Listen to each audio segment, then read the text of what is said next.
Get ready, guys. Deep dive day. Beards and Flicks, baby.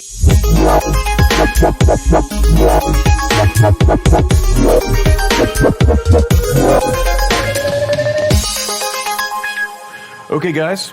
Welcome back to Beards and Flicks. We are back. We're back. My name is Brad Johnson. I'm joined, as always, with Justice League. Justice League. Mike Davis, my co-host and best friend. Well, guys, we are back, and today we're talking about the movie Elf, which is a wonderful movie to be talking about because it's such a fun movie. I watch it every year with my son. I saw it originally when it first came out in theaters when I was living in Georgia after film school. Didn't know you lived in Georgia. Wow. So 2003, I graduated in the middle of 2003. Then I moved to Lawrenceville, Georgia, which is 20 minutes outside of Atlanta, to work for a friend. It was a sound gig that I took right out of college, just running sound for this church. And I was living by myself in this brand new apartment complex in Lawrenceville. And I drove to the local theater, and this movie came out and saw it by myself, which I absolutely... Do you ever go to the movies by yourself? Well, when we were actually going to theaters. Okay. Before COVID hit. Yes. All the time. Because same. Obviously people know by now I live in Dallas. Yeah.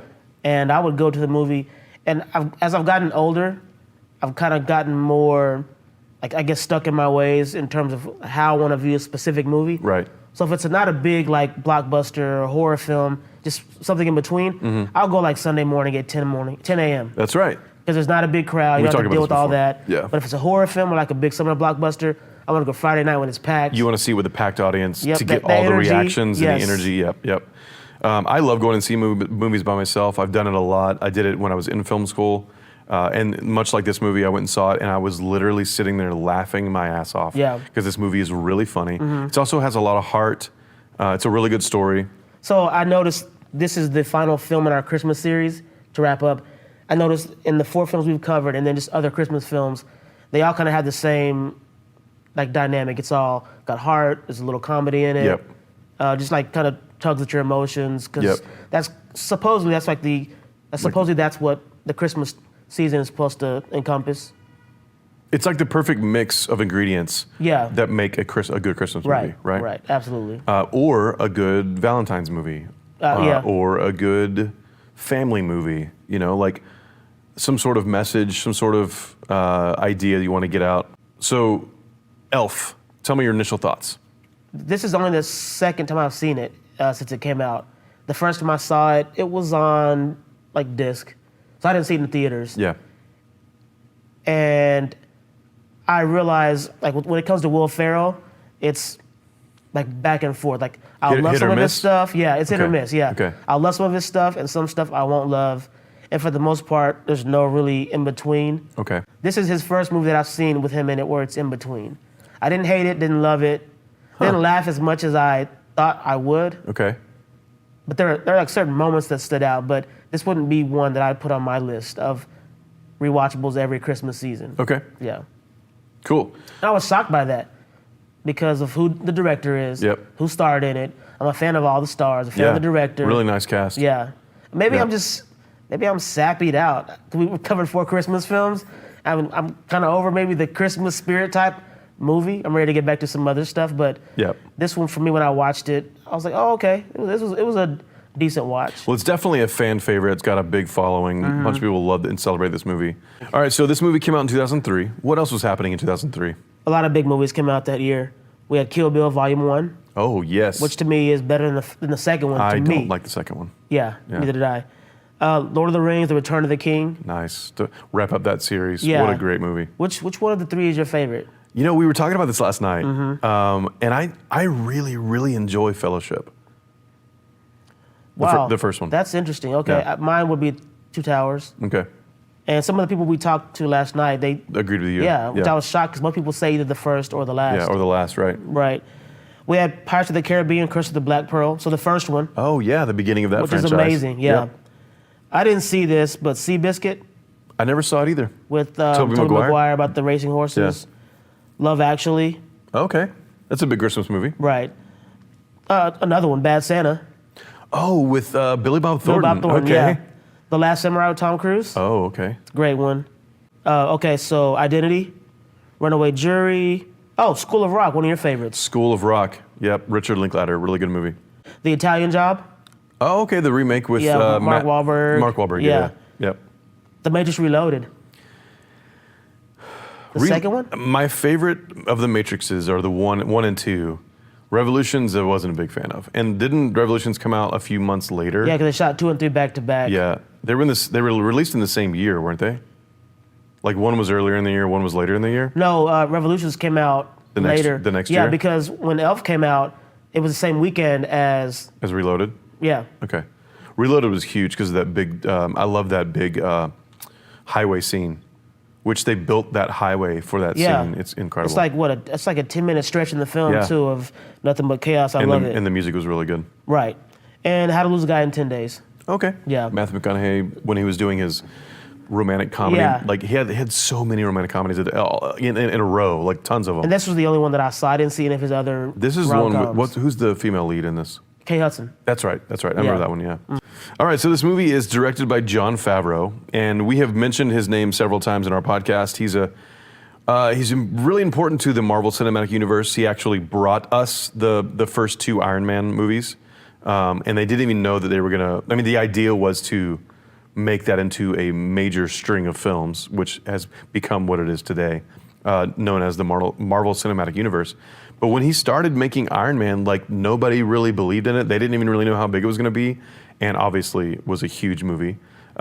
He's brought us Swingers and Made back in the late 90s, early 2000s. I love Swingers.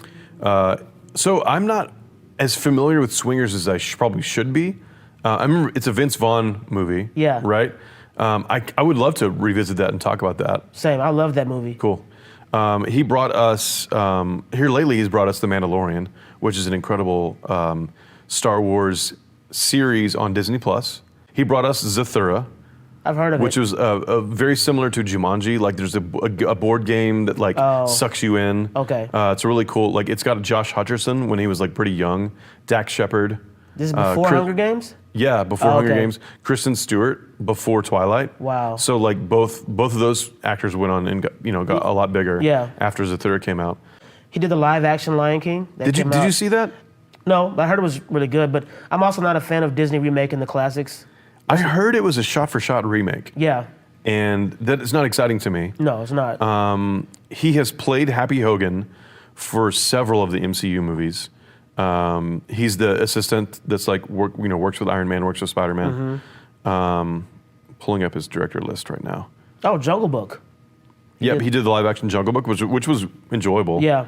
I took Remy to see that. He did a movie called Chef, and it was a really, really cool story. Really good movie. Have you seen Chef? Never heard of it. It was a Netflix original movie, and it's about like the food truck industry, and the beginning of that. I do. Yeah, I know what that is now. You're right. Really good movie. So listeners, I would really recommend watching Chef. It's Because wasn't there a big deal? He had Gwyneth Paltrow on as a guest. So you're thinking of the show, the Chef Show. Oh, okay. This is a movie called Chef in 2014. Oh, this is a movie. Recently, within the last 2 years, he has a chef show on Netflix, which is what you're talking about. He brings on Gwyneth Paltrow. It's really funny because he interviews her while they're like making food, and he's like, "Yeah, you were in this movie, and and she was like, "I was." Yeah. They're MCU movies, and she didn't know that she was in those movies. It was a big deal because she said she didn't know what she was doing. She didn't know what she was doing. Right. Which was really interesting because I really like her role in the MCU as Pepper Potts.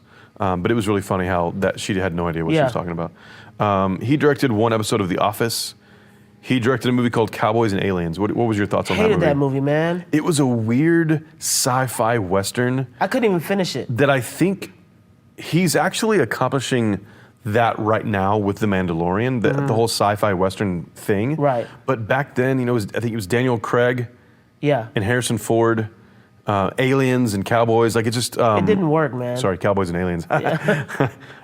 It didn't, I agree, it didn't really work for me. Iron Man 1 and 2, what are your thoughts? Loved Iron Man 1, wasn't a fan of Iron Man 2. You didn't like the race car element of the Iron Man 2? And I liked certain elements of Iron Man 2, but overall, it didn't work. I mean, it introduced characters that we see in other films in the future. We get Black Widow in this movie. We get War Machine in this movie. which I thought was really cool. Yep. But I didn't like the villain. He didn't direct Swingers, but he directed Maid. He was in Swingers. Yeah. Yeah. Maid was 2001. So 2003, he brings us Elf. Okay. So you've already expressed your thoughts on Will Ferrell. What about the rest of the cast? I liked the cast in the movie. I'm not familiar with their body of work outside of this film that much, but I'm familiar with like the names. Like I know Like James Caan. James Caan. Yeah. I know Faison Love from Friday, Big Worm. Yep. Zoe Deschanel from New Girl. Bob Newhart. Yeah. I mean, Edward Asner, like Ed Asner, like he was, Bob Newhart and Ed Asner are like huge in television. For whatever reason, I always get those two guys mixed up. I think they're one and the same. Yeah, okay. And then from the Back to the Future 3 fame, we got Mary Steenburgen, which I think she was great for played the mom in the movie. Peter Dinklage from Game of Thrones. I love that guy. Amy Sedaris, which played the secretary in The Office, and she's really big in comedy. Okay. She's done a lot of different things, including Strangers with Candy, which is a show in the late 90s, early 2000s, which is a Comedy Central show. She's on BoJack Horseman, a couple of the voices in the new DuckTales. She also is in The Mandalorian, which you haven't seen her character yet. We just started watching The Mandalorian the other night. You watched it for the first time. We got about 5 or 6 episodes into the first season. So halfway, basically. So you haven't met her character yet, but you will. She's also in F is for Family, which is a really funny Netflix animated Bill Burr comedy. Well, now I'm in because you said Bill Burr. It's really funny. That's my guy. Yeah, Bill Burr is like he's the writer and stars in it, and it's kind of based on some of his life experiences. He's also in an episode of The Mandalorian that I saw coming up. Yep. This has got Andy Richter and Kyle Gass, which are the two writers. Andy Richter from Conan O'Brien fame, and Kyle Gass from Tenacious D. Jack Black. Yeah, I knew who that is. I never saw that. Well, it's not just Tenacious D. They did one movie, but they were on HBO for a long time. Doing that bit. Tenacious D? That band, yeah. So they were like the modern day, what was it? The Mike Myers. Wayne's World? Yeah, kind of like that? Sorta. Is less of a rock TV show and more of like a band thing. Like they wrote a lot of comedy songs. So, you should look up Tenacious D. Like there's a lot of really good stuff. I just realized that Ray Harryhausen was the voice of the polar bear cub, and Ray Harryhausen has been a director, producer, and visual effects person for the last, he died in 2013, but he was around for a long time, born in the 20s, and he did a lot of visual effects for like all those old 70s and 80s movies that were like huge. Like the Sinbad movies, not Sinbad the comedian. No, I know. Like back in the 70s, like those Sinbad in the Seven action. Seas or whatever. Yeah, exactly, yeah. And he did the visual effects for a lot of the old like stop motion animation stuff, which is kind of why I believe Jon Favreau chose to do a lot of the stop motion stuff for this movie. The animated Rudolph the Red-Nosed Reindeer, yes, the old that classic one. And that's why they put Leon, the snowman, was based on a snowman from those movies. Yeah, because I didn't know that, because I kept thinking, why do they call Frosty Leon? And then you told me. Right. So we had to Google this because we didn't totally know the correlation. But Leon is based on the character Sam the Snowman from the 1964 TV special Rudolph the Red-Nosed Reindeer, which I have seen. I mean, every year when I was a kid, we watched it. As a kid, because it was on TVs on NBC or ABC or whatever. As a kid, it would come on all the time. Yeah. Much like the Charlie Brown Christmas thing, the Charlie Brown Thanksgiving thing. This was on every single year. Yeah. So that snowman that's in Elf is a like homage to Sam the Snowman from that. It could be Sam's brother. It could be, yeah. So the story's pretty basic. I mean, you have.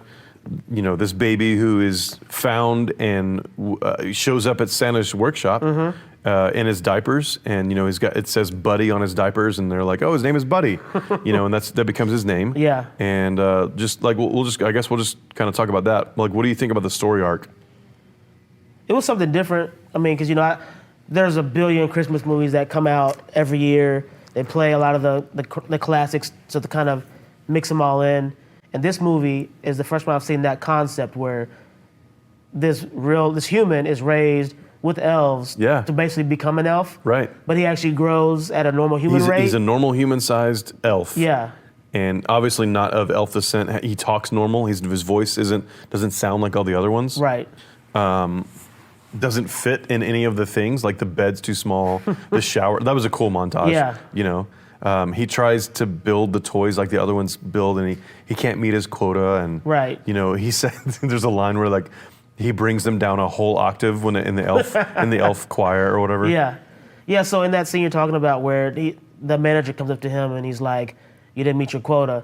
Did you recognize who that manager was? Yeah, it's the kid from A Christmas Story. Christmas Story, which Yeah. I'm not a big fan of that movie. I don't know why you don't like that movie. I think the reason why I don't like A Christmas Story is because it was on every single year on a 24-hour loop. It still is. They still do that? They do that on Christmas Eve. I haven't had cable in like 15 years, so got I don't it. know. Got But it.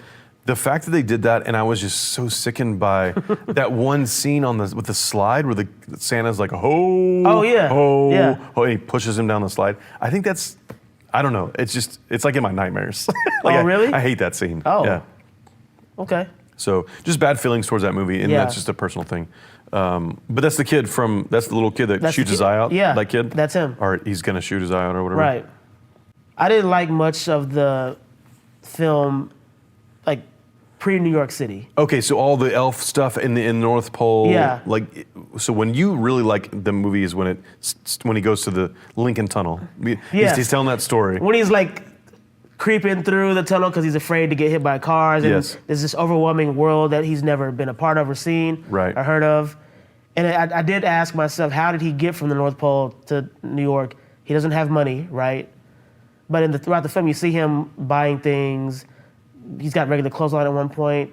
Well, I mean that's because of his dad. So his dad does help him Yeah, out? he doesn't buy anything. Okay. His dad's I buying. wondered about that. His dad's buying him stuff. Bought him that suit. Yeah. You know, like it's never explained, but it's just like an understanding. I did love all the scenes where he's around his biological father. Yeah. Because you could tell how much he annoys him so much. Yes.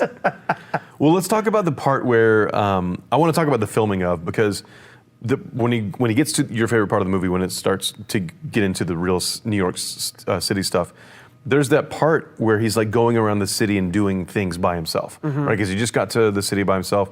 He sees this guy in a red sweatsuit, Yeah. and he's like, Santa! And he's like, oh, no, not Santa. The way that those were filmed, there's a sequence where like several of those things happen. You know, he finds the gum, and he finds, like he's walking in the tunnel, and he's like scared of those cars that are The driving by. gum he chews is really gum that was stuck on the... Yes. All of this was guerrilla filmmaking. Nasty, though. They literally, the producer, Jon Favreau, a camera guy, got it, and Will Ferrell got into a car and went to several places around the city. Nobody told anybody anything. They had like some cash on them, and they would pay, you know, several people just to be in those scenes. Yeah. In fact, there's that one scene where he goes, like, he wants to go up the escalator, and he's scared of the escalator. It's a really funny scene. And there's this guy who does this gesture, and he's like, no, no, no, no. Yeah. He doesn't say a word, but he does this gesture. I saw that. I As soon remember as that. he speaks, do you know what happens with, you know, on film? If you have an extra You have to that pay 'em. speaks, they get paid more Yeah. money. So I'm sure he was directed not to say anything. Right.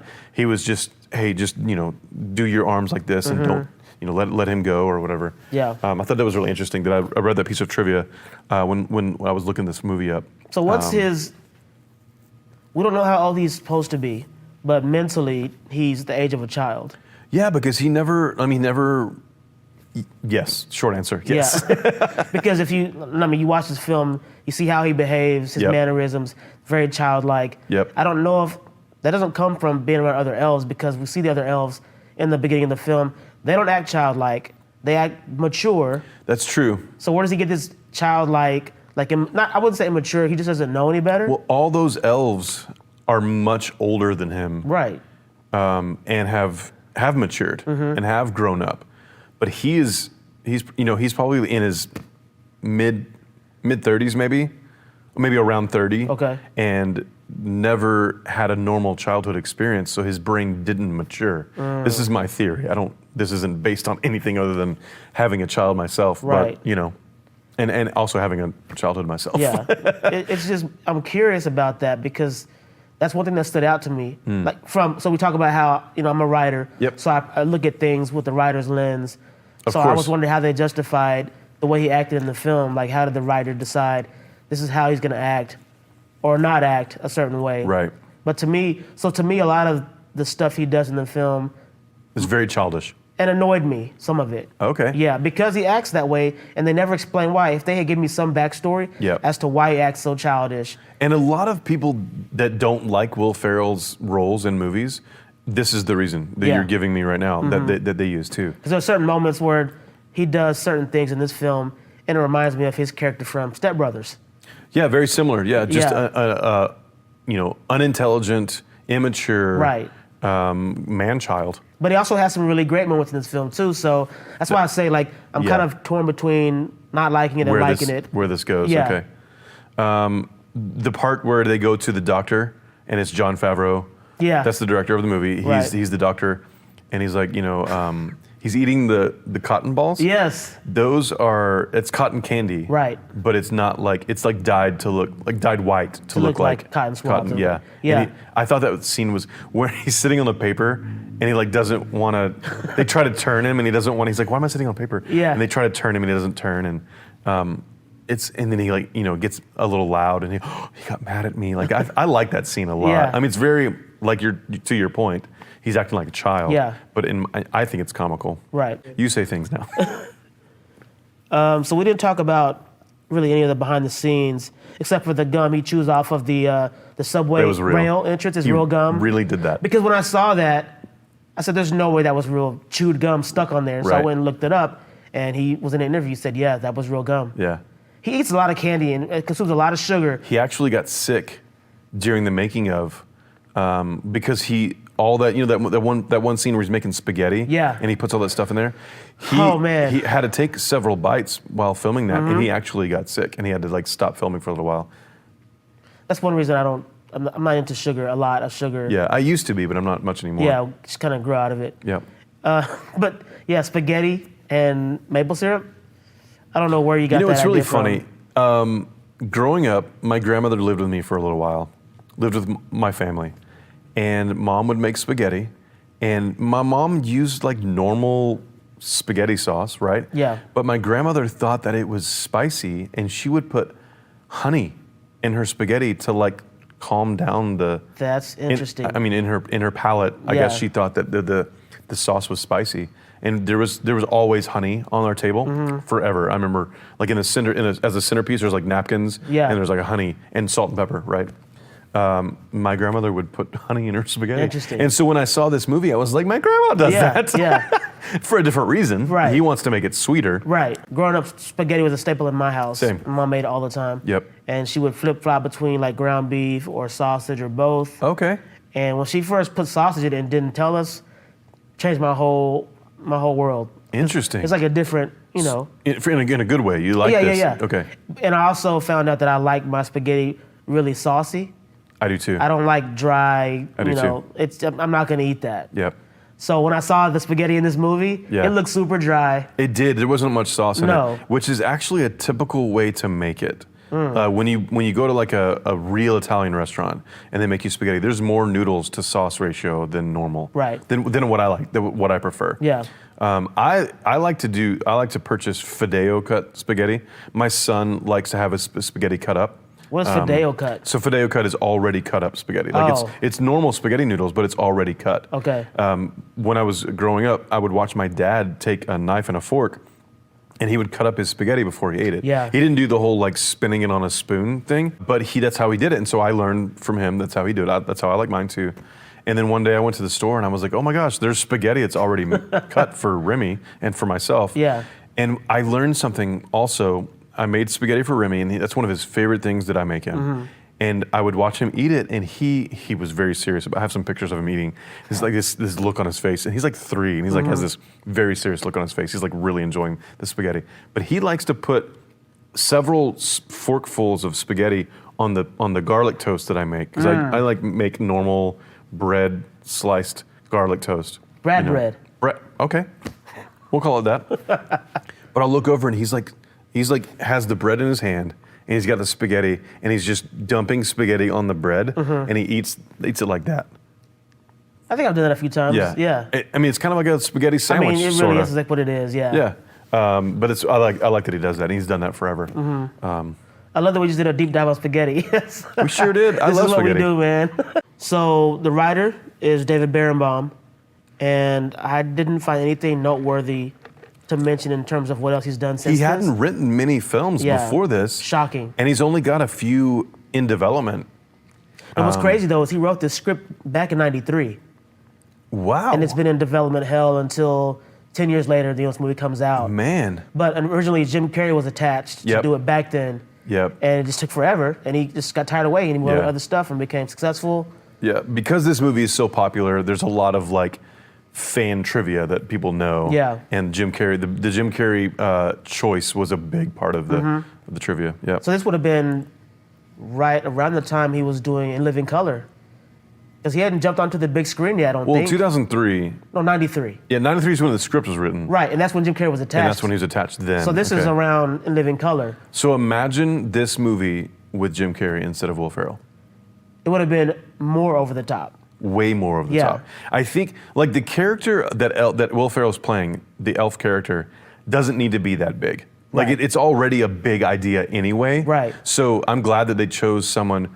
And I honestly, I think that it was portrayed well. I think Will Ferrell did a decent job. I think that if you put anybody else in that role, it wouldn't have translated or even worked as well. Well, I read an article, somebody was asking him, how do you prepare for your roles? And he says, I don't. I just show up to set and I do stuff, and if it works, it works. If it doesn't, it doesn't. Interesting. So it's kind of like a genius, because if it works, great. But if it doesn't, it's like, well, because you didn't prepare. What are some Will Ferrell movies that you actually do like? Old School. Okay. I like Talladega Nights. Yep. I like The House. Oh, was it Tina Fey or the other Amy one. Poehler? Amy Poehler. Okay, the other one. Yeah. Because they're always a comedy duo. Yeah, of course. I didn't like, what was it, Get Hard with Kevin Hart? I didn't like that. Oh, okay. I remember seeing that. But I'm not really a big Kevin Hart fan, so that was really more on his side. Interesting. I didn't know that. Okay. Love Step Brothers. Step Brothers is an incredible, hilarious movie. Yeah. I love it. And there's one more big one he did that I wasn't a fan of. Well, name some more that I didn't mention. Stranger Than Fiction was more of a serious role for him. I never saw that one. It's really good. I really enjoyed it. I really like Step Brothers. That's one that I returned to the most. Anchorman. I mean, I love Anchorman What are your thoughts? too. Okay, Yeah. Anchorman was hilarious. Anchorman 2 was horrible. Yeah, I didn't like that I watched one. it on a plane, and I was just like, this movie is terrible. I love a lot of the Funny or Die stuff. Okay. Have you ever followed that page or No. seen anything they've done? There's this really funny Will Ferrell video, and there's this landlord there's this little girl portraying a landlord, and she's like, "Where's my money, bitch?" That's actually his daughter, and she's like 4 or 5 or something. It's really funny. Look that video up. Okay. Yeah, it's really funny. So I kind of put him in the same category as Jim Carrey and Adam Sandler, where they all kind of do the same shtick in their movies, and I'm just not a fan of it. Like for me, like when Adam Sandler does like his Waterboy voice that he does, it's annoying. Jim Carrey kind of has this thing he does like with his mouth where he over enunciates, like over the top, right? And they all have the same kind of shtick that they stick to in movies. And a lot of it just doesn't work for me. Yeah. So I was talking last night with some friends talking about how whenever we do have these comedy actors play in serious roles, it's usually good. Yeah. And Ben Stiller's done it with the Secret Life of Walter Mitty. Right. Have you seen that? No. Really good movie. I've heard it's really good. Stranger Than Fiction with Will Ferrell. I haven't seen Uncut Gems, but you have, and we're probably going to talk about it in the future. With Adam Sandler. Right. But when the Eternal Sunshine of the Spotless Mind. Yes. That's a big Jim Carrey role that I thought I even liked, what's that one movie he did about the TV show? The Truman Show. Truman Show, yeah. Truman Show is one of my favorite movies by Jim Carrey. It's really good. Yeah, or not including Jim Carrey. Yeah. So you talked about how that Funny or Die skit has his daughter in it. Yep. Well, Will Ferrell's younger brother plays Patrick, the security guard in this movie. I didn't know that. Yeah. That's fun. Because I remember I did the research first, and then I watched it to see if I would catch it. And there's that one scene where I think he's like... So there's 2 guys. Yeah, well, there's one scene I think in the lobby of where his dad works. Yes. I think the security guard... Yeah, it's one of the guys that escorts him out of the building. Yeah. They do it a couple times. Right. And he's like, you guys are so strong. Like, I love that. So some of the comments he makes like that are really funny. Yes. Because he's just not used to that abrasive, And you went to New York where it's really abrasive. It's Right. very in your face and to the point. So he comes from not that. Yeah. You know. Also, I mean, he's the idea of his character is what? It's the child. It's the man child. Yeah. So he feels like a kid. Right. And whenever an adult that's the same size is picking him up, he's like, "Oh, you guys are so strong," you know. Like it makes sense. Yeah. That's why I love the scene. Kind of jumping ahead to favorite scenes, the Peter Dinklage scene when he shows up, and Buddy walks in. He's like, "Oh, I didn't know you guys had elves working here." Yeah. Call me Elf one more time. And there's this line that I every time I hear it, I cringe because I'm not a big fan of plasma TVs. And they were a fad for a while. They actually don't make them anymore. Yeah, no. It's LED everything right now because it's better, it's brighter and whatever. Right. But he's like, I have two 70-inch plasma screens. Like I'm like, okay, Yeah. like I don't care. Well, the thing is, like, they were so expensive too. They were. So if you had it, it was like, oh, you just, it was like a status thing. Yeah, plasma was really popular, and then it just died like one day. Well, I think the thing was whatever made the image on the screen. Yes. It's like image burn-in Yes. was a big problem. Yep. So they, Yep. It was got rid of them. LCD and it was plasma. That was like the battle. Remember? It was around the time when HD DVD and Blu-ray Oh yeah. were battling also, Right. and I knew Blu-ray was going to win. And do you remember when? This is a deep dive too. Do you remember when mini discs were available in Best Buy? You could buy albums on mini disc because mini disc was a format that was trying to take off and it didn't So take smaller off. than a CD. It's literally it's a disc encased in plastic that's about as big as a cracker. Yeah. Like a saltine cracker. Right. And you had a player that's not much bigger than that, and you could go into Best Buy and you would see all the albums you could buy on CD. Really? On mini disc. It was a smaller section. Not a whole lot of companies were releasing albums on CD and mini disc. And it just never took off, and it just disappeared. Yeah, I don't even remember that. It was also a really good way to record things in the industry that I work in, because it was a easy medium to record Yeah. onto. Was this like when iPods were a thing? This predates iPods. Oh, okay. So yeah, I don't remember any of this Yeah, then. like so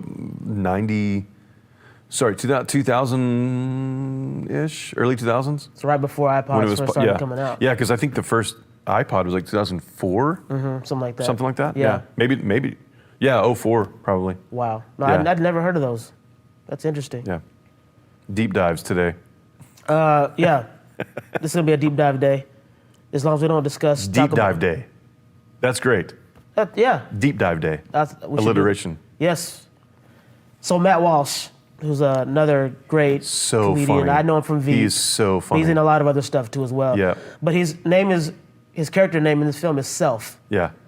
So he's in this scene at the end when the news reporter's at Central Park. Yep. And they're trying to figure out what's happening because Santa's crashed in Central Park and there's just chaos. And he just happens to walk by because he's giving his version of what he saw. Yeah. But they don't never show his name Yeah. until you get to the credits and it says Matt Walsh, Self. Matt Walsh is one of my favorite improv comedians. He's in so many comedies that you've seen. Yeah, I wasn't familiar with him until Veep. I mean, I'm sure I had seen him in things, man. but he wasn't standing out. Yeah. And then I saw Veep, and I love him in Veep. We may just have to do a couple of episodes where we talk about like TV shows. Because I know we allude to them sometimes in these conversations.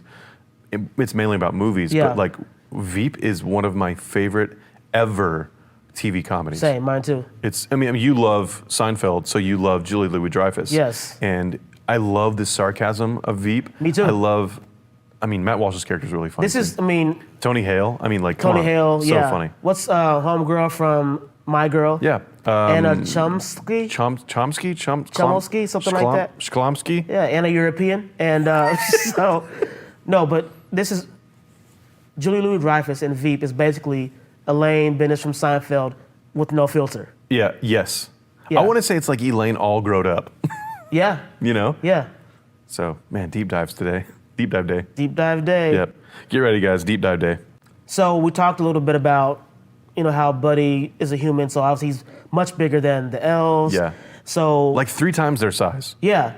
So the film uses heavy use of forced perspective to exaggerate Buddy's size compared to the other elves. Yep. So the same techniques they used for Gandalf and the hobbits in Lord of the Rings. Yeah. But it's just camera tricks. Yeah. Yep. Yeah. And it's seamless though. You can't tell. It's also set pieces that are larger. Yeah. Or smaller. Right. You know, there's that scene in Elf where he's sitting on his Bob Newhart's lap. Yes. And obviously Bob Newhart is like a normal sized human. Right. And it also helps that like Will Ferrell is tall. He's a very tall he is really individual. Tall. Yeah. So to go back to the very beginning, we talk about how he's, born, his mother gives him up for adoption. This is another scenario that you're not a fan of. We talked about this in Playing by Heart, where a character's mentioned, but we never see them. Oh, okay, yeah. And Buddy's biological mom is mentioned several times throughout the film, but we never see her character. Well, look, it happens in stories. It's a trope used in movies. Right. It's just not good to do it on stage in an improv scene. Got it. Okay. That's why I don't like it. But so in the beginning, he's in this, is it a nunnery? Would you call it a nunnery? Is that what they call it? I mean, I think so, yeah. And so, if not, we should call it a nunnery. Yeah. I kept thinking, what did they call places with nun houses or whatever? Nun houses. Nun houses is funny. Okay, nun houses it is. You heard it here first. Nun house. Okay. So you see a lot of movies where the intro is this adopted Backstory. kid or whatever. Yeah. This bastard child is living with a house full of nuns. Yep. And they're always looking to find homes. Why don't the nuns adopt these kids? They're around them always anyway. I don't know. Maybe there's a rule against that. I don't know. Maybe they're not allowed to, or legally or whatever. That was a lot more easily debunked than I thought it would be. Okay, well, we can move on. I'm just theorizing. I don't know. You got some good theories, though. It's a theorem. Theorem. I love that word. I like theorem better than theory. Same. Theorem, like Pythagorean theorem. Like serum. It's like a theorem. It's like a theorem. They used the theorem on me. Mike Tyson over here. He fights tonight, by the way. Did you know that?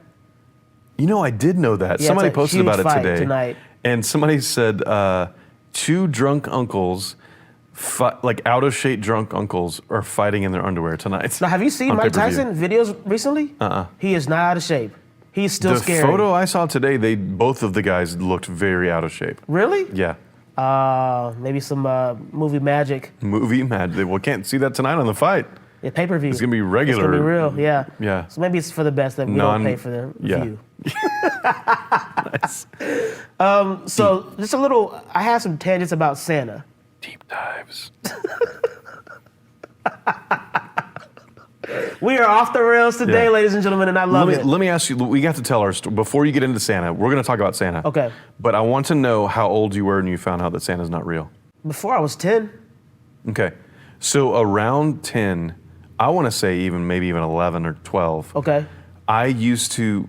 I really bought into Santa, and it's because my dad would put boot prints in our fireplace ashes. Wow, he went and all out. He would like have us throw stuff out for the seeds for the reindeer, and Mom would be like, "Oh, I hear something on the roof." Like they really played it up, and I'm not mad at him for that. I think it's helped me develop like my creativity and my imagination. And one year I wrote a letter to Santa, and I left it next to a whistle, okay. And I said, "Dear Santa, I believe in you. If you are real, please blow this whistle." Wait, I believe in you. Yes. But if you're real. Yeah, 10-year-old me or whatever, 11-year-old me wanted proof. Okay. And I asked him to blow the whistle. And I, obviously didn't hear it. And that's when I realized. Oh. And I I didn't talk to Mom and Dad about this. Yeah. I'm sure they saw the letter. Yeah. But I didn't. After that, I was just like, okay, well, I think we kept up the mirage for my younger brother a little while longer. I had a friend tell me the way he found out was he snuck in the living room and his parents were putting the presents under. That was it? And he's like, "You guys aren't Santa." And they said, "No, but we work for Santa." Okay. But he didn't buy it. He knew at that point. Okay, cool. I think most kids probably find that around 10, 11 years old. Yeah. And it's like, oh, that's it? Yeah. Like, you don't confront your parents because it's like, oh, you guys lied to me all these. It's just like, oh, that's it, okay. Yeah. There's no real magic. Right. Which is interesting because the whole idea of Santa, it's very criminalistic. You talk about a guy who sneaks into people's chimneys, into their house, eats cookies and milk you leave out, and leaves these presents.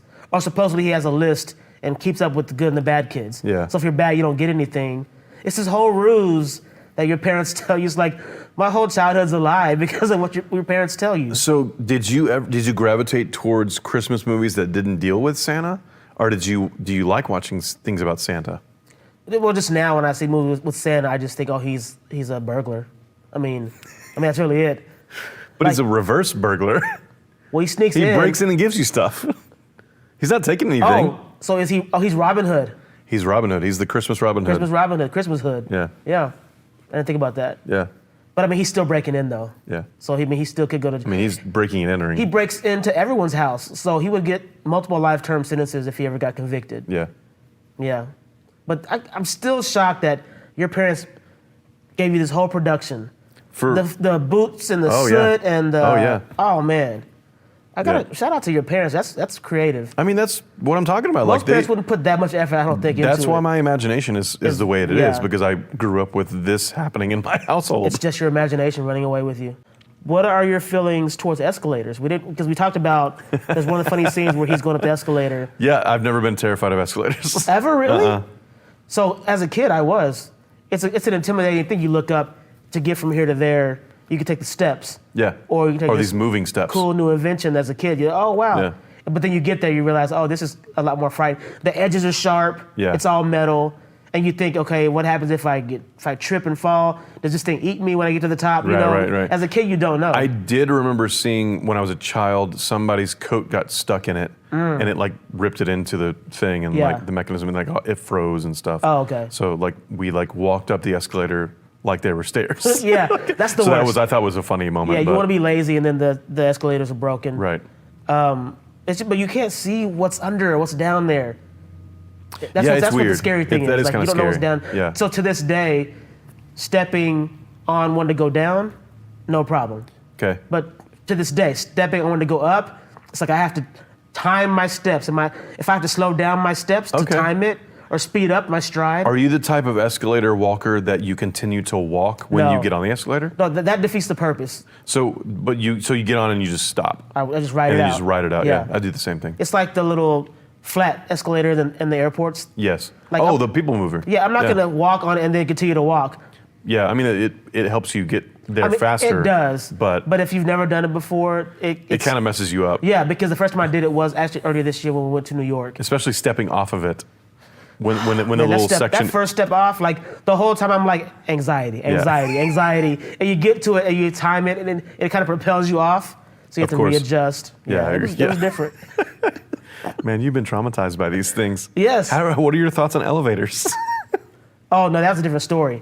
I'll get an elevator and jump up and down. Just like they did in this movie. Yes. Yeah, that's totally a thing we did, man. Yeah. Like as kids, we would totally get up on the elevator and jump because there was an elevator at my mom's bank where she worked, and we would get in there. It sounded like I said "mama," but I didn't.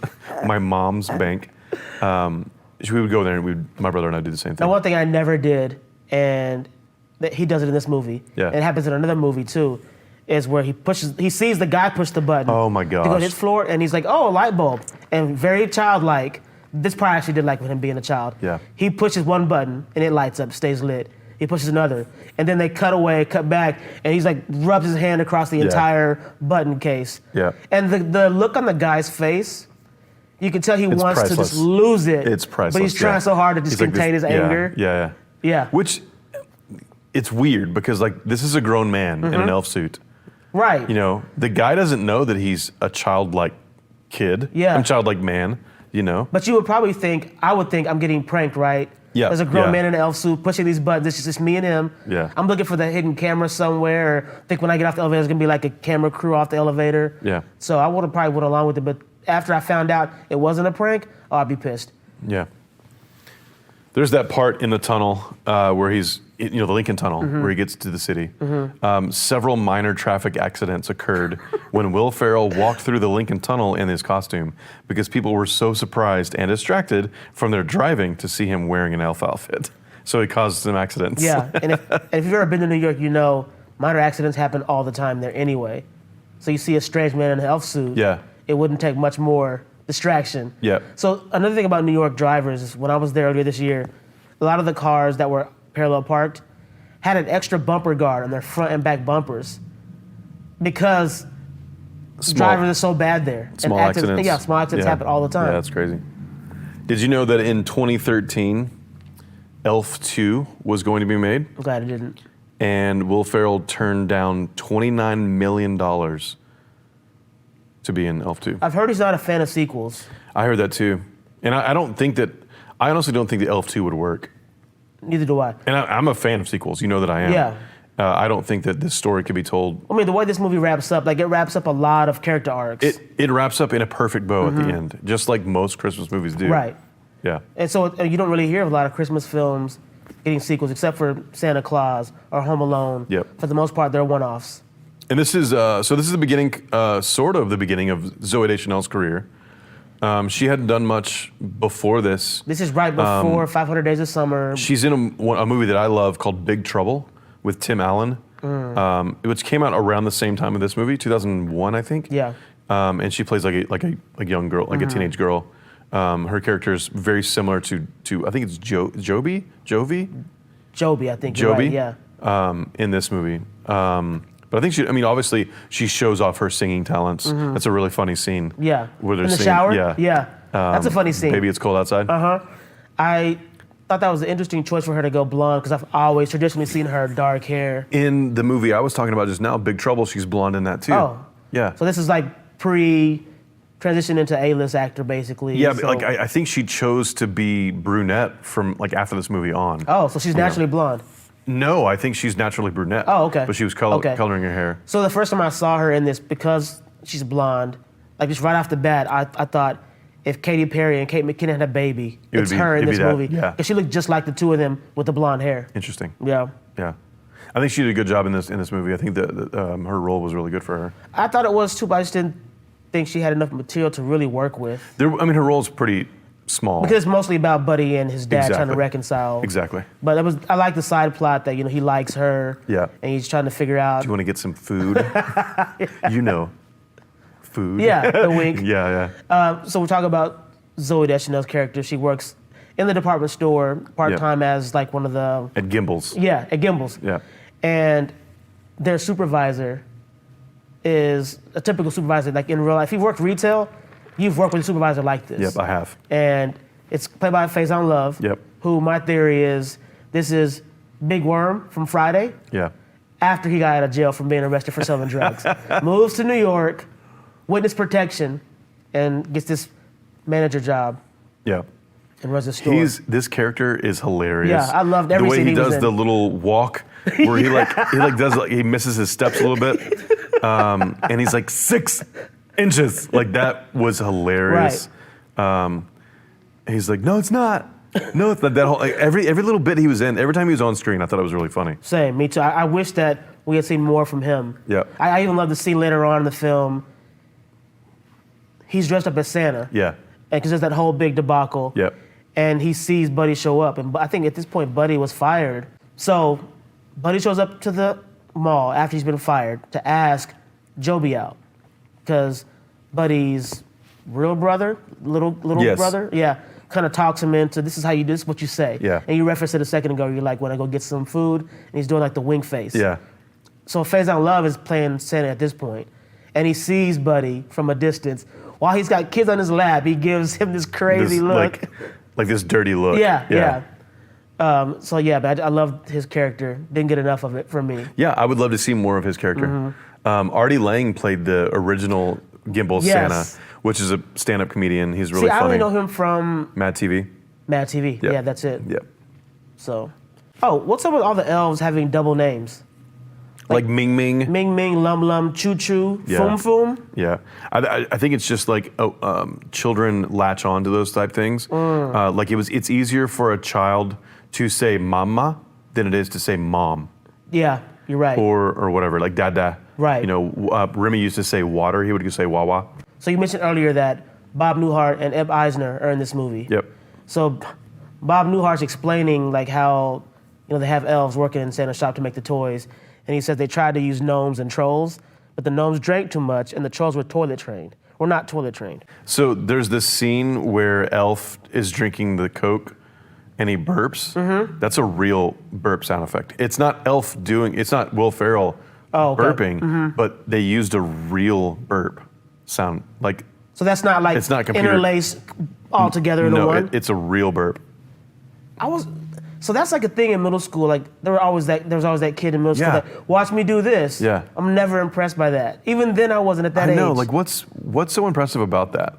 I think when it comes to certain comedies, they just throw everything in there. Of course. And see what works. And some of it does, some of it doesn't. Yep. So we talked about it earlier, Buddy on the elevator pushing all the buttons in the guy's face. Yep.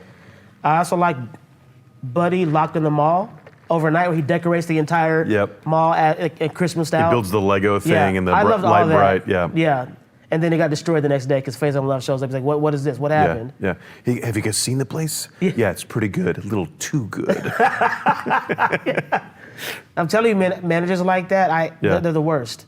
Because they're only looking out for themselves. Yeah. And they always try to incorporate this team unity thing, but it's really to make them safe. Nobody's on that team. Nobody, ever. Yeah. Yeah. The way that Zoe is reacting to him talking about all this stuff is so funny. Yeah. Because she's like, whatever, dude. Like it's, To me, she kind of has that vibe she has in all of her other movies and shows. Like 500 Days of Summer, she kind of has that very nonchalant like aura. She's not like this at all in New Girl. Yeah, super different. She's like the bubbly, kind of like a cheerleader type preschool teacher. Yeah. You know. Towards the end of the film, the news station's at Central Park because Santa's crashed. Yeah. And they show footage of Buddy, like walking through the trees. Yes. And it's just like that 70s footage of Bigfoot. Yeah, the Sasquatch Same walk and footage, everything, Which, by the way, you think that's a real Bigfoot? Do I believe in Bigfoot is what you're asking me? Do you believe in that footage being real? Is that a real Bigfoot?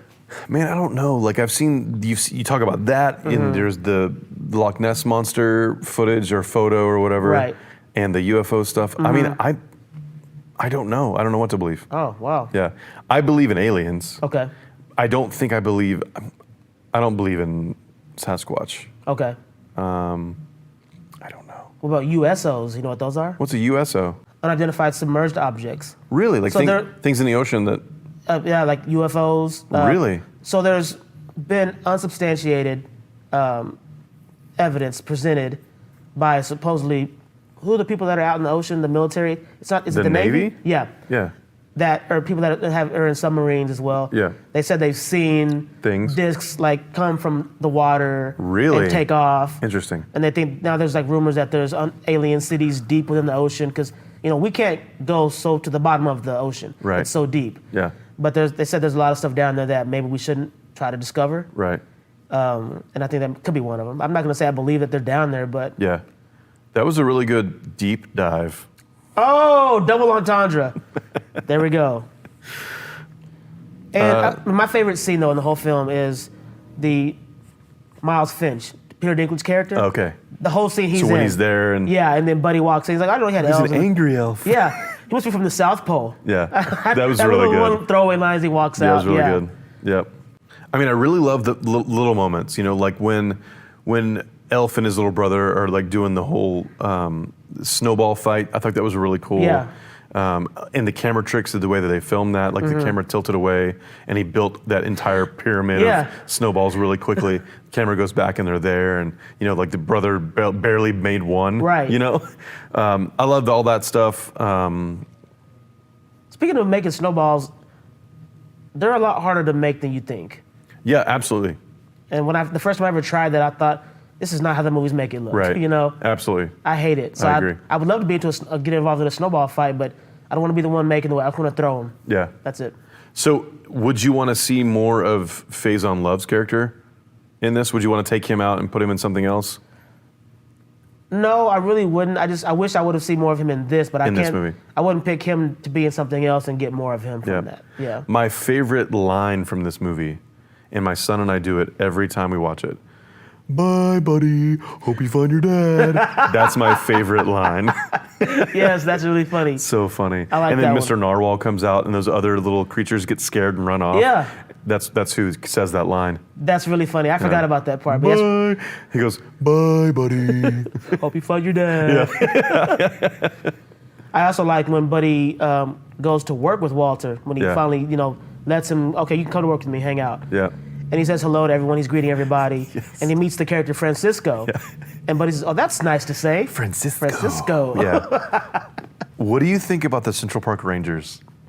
So that whole element of I these loved it. guys, Yes. they look like the four horsemen up there on top of the bridge when they first show them. Backlit. Yeah. You know, it's like the snow is falling and like they look menacing. Yeah. And then they tell this brief story about their tactics at some concert. So you mentioned if I would want to see more of Phase on Love in another movie, I want to see more of those guys in another movie. Interesting. Yeah. The Central Park Rangers. Central Park Rangers. I would actually be interested in seeing a movie Central Park Rangers? about them. Yeah. I think that could be a thing. It could be. Yeah, that'd be really fun.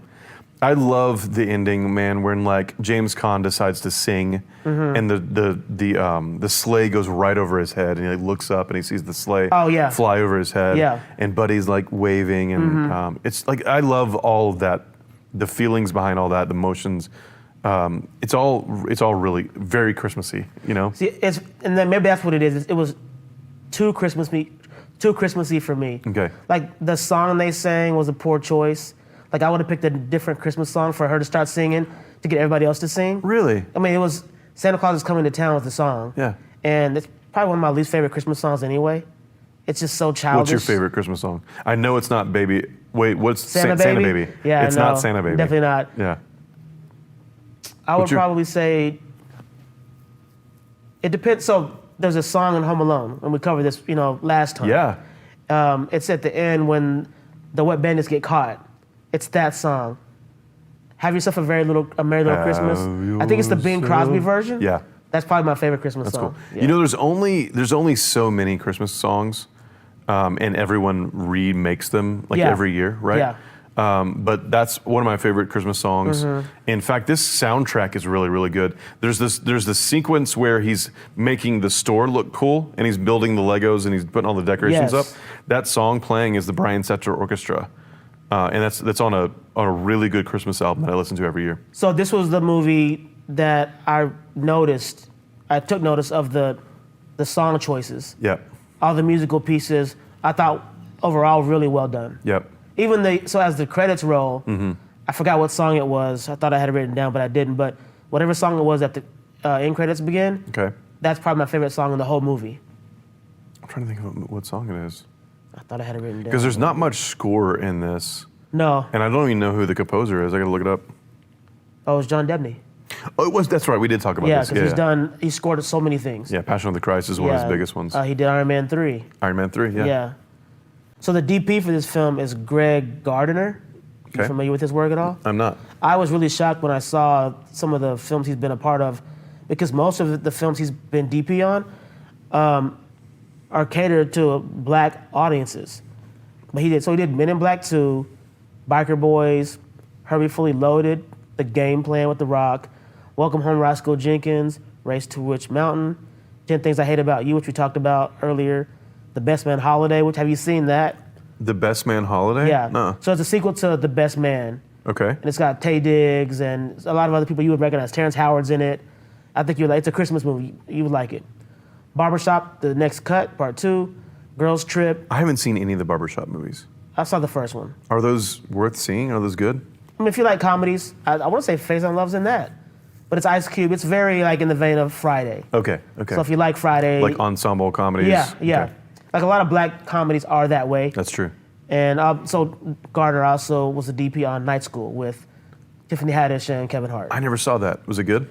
Well, I don't like Tiffany Haddish. I don't like her either. Okay, so then you put the two of them together. It's definitely not going to be seen by us. No, it's funny because I've had a lot of people tell me that Kevin Hart and Bryan Cranston film was really good. Oh, I didn't see that. I know what you're talking about, yeah. though. Yeah. They said it was really good. And that was one of those. I love Bryan Cranston. Kevin Hart being serious. Yes. So we talked about that. Some of the comedians who do that. Transcending the comedy and going into the drama. And I think Nicole Kidman is in that too. So I want to check it out, but I've had a lot of people tell me how good it was. Recommend it, yeah. Yeah. That's cool. So you talk about some of your favorite lines. But at the Elf, what's your favorite color? When Walter finally says, okay, enough is enough, my kid's telling me I need to help out. Because at first he's like, hey, can we wait? Yeah. And his boss is telling him, no, I flew in. He's being very patient. Yeah. He's being very respectful of this asshole who's like trying to, get him to. I mean, it's Christmas Eve. They're working on Christmas Eve. Right. So Walter quits. Yeah. Ultimately to help his son so they can, help Buddy out. Right. And he calmly tells his boss, up yours. Yeah. Like so calm. Yeah, and the kid says it too. and it's like very gently, he was like, hey, points at him. Yeah. And then they do like the little knuckle thing. The little fist bump thing. And they hug and walk out. Right. And I love that moment. Same. Yeah. Like I'm cheering for them in that moment. And you talked about the Walter's phone rings and Buddy answers the phone. What's your favorite color? Buddy the Elf, what's your favorite color? So I could hang with Buddy, but it would have to be in doses. Because after a while, it's like, okay, you're kind of wearing me out now. Yeah. Chill a little bit.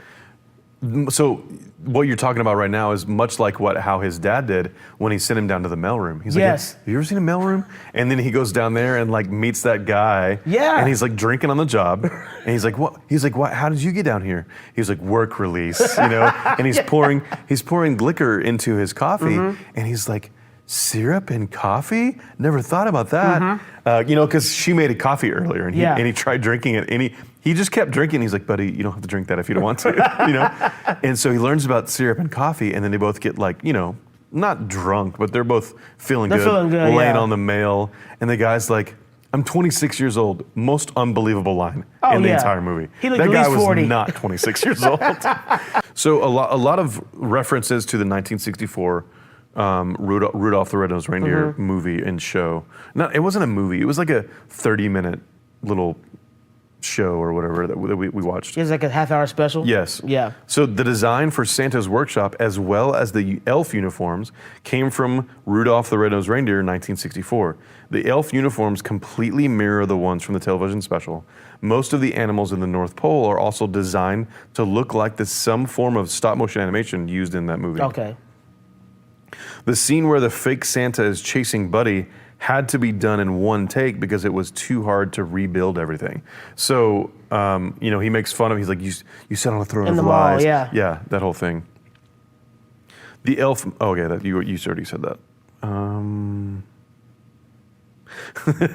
There's a drawing of Buddy the Elf that elf drew of himself in the Christmas card he made for his dad. Director Jon Favreau drew that drawing. There's another funny line when he was like, he wrote the Etch-a-Sketch thing.